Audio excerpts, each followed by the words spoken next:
If your wig is looking a little bit dehydrated and you're wondering, how do you put the moisture back into it? Well, dead simple. All you need is a little bit of spray and conditioner, comb it through with a wide tooth comb. As you can see, this wig's got no knots in it whatsoever.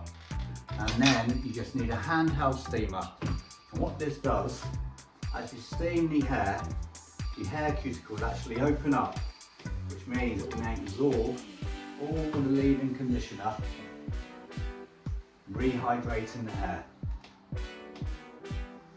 As you go up and down, it really is adding moisture all the way through. Get the underside.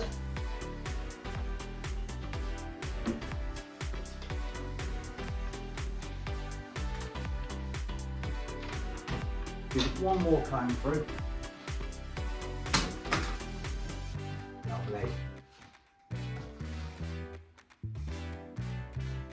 Now as this wig cools down, all that moisture will be locked in. And that's my tip for today, guys.